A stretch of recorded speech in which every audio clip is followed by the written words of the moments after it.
Strongest taste, loudest drop, head is with the thought unlocked. Strongest taste, loudest drop, head is with the thought unlocked. Hi everyone, second cooking vlog for the day. This time we aren't cooking, we're baking. So you aren't gonna see these on the same day obviously, but I picked this up from Wholesome Chow and they have some really amazing vegan, gluten-free, non-GMO cakes, and so I figured I'd try this gluten-free lavender cake. I think lavender is amazing, so relaxing, and pretty much all you really need is oil, apple cider vinegar, and a little bit of a non-dairy milk. So first things first, you decide on the shape of a cake you'd like to have. You can make a loaf pan, you can make cupcakes, but you'll need cupcake holder wrappers for that. But if you're trying to reduce waste to the earth or whatever, you could probably skip doing cupcakes and just do a cake. I'm going to be doing a round cake rather than a loaf cake, just because I think it stands a little taller and a little prettier. I like cupcakes. They're fine, they're cool, they're like individual. You could bring it as a snack type of cake, but you know, I prefer cake to cupcakes myself. So we're just going to go ahead and open up this lavender cake mix, and that's what it looks like. And just so you guys know, there's no refined sugars added to this. So just follow the directions to get this fabulous gluten-free cake. We basically need just a cup and a quarter of milk, non-dairy, a teaspoon of apple cider vinegar, and just a quarter cup of oil. And then we're going to let it sit for 5 minutes till it gets foamy. If you don't have apple cider vinegar, you can't seem to find it, check out a health food store, Vitacost, or just use plain lemon juice. So the number one thing with baking is there's a difference between liquid measurements, which is what this cup is, and dry measuring cups. There's a slight volume difference, so I've heard.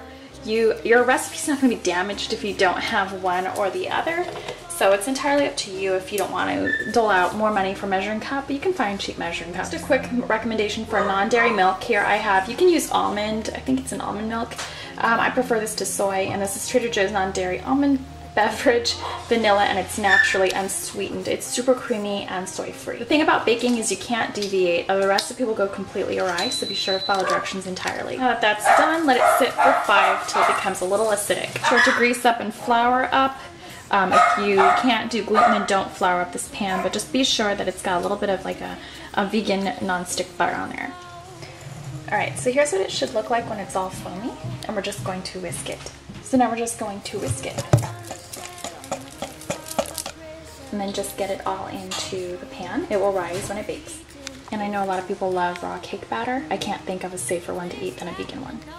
Okay, so to begin the process of the icing, you're going to need the icing, also from Wholesome Chow. We got the organic gluten-free vanilla frosting mix. You can only get vanilla and chocolate at my area.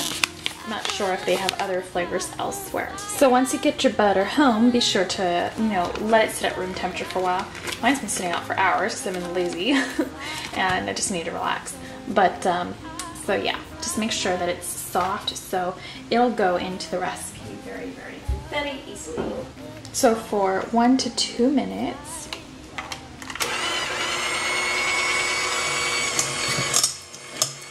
it should look about like this after 1 to 2 minutes on its own, and maybe even shorter if you let it soften the way I did.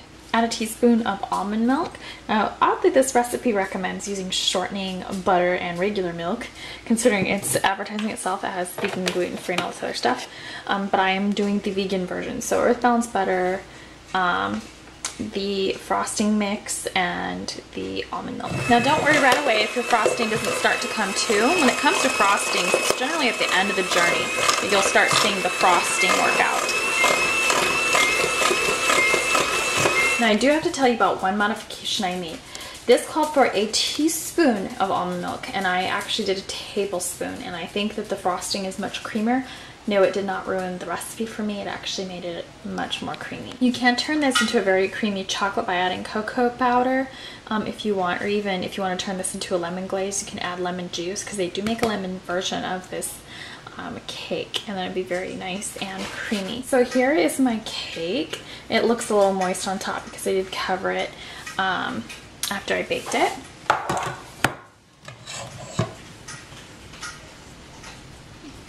So we're gonna scoop some of that up.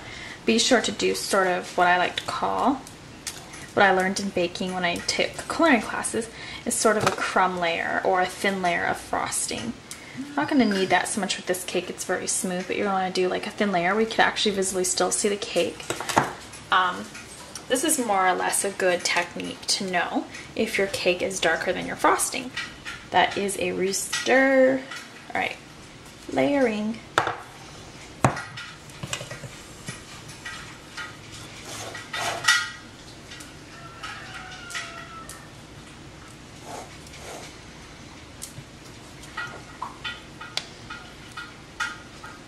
So, does that not look scrumdiddlyumptious? It looks scrumdiddlyumptious to me. So that's that.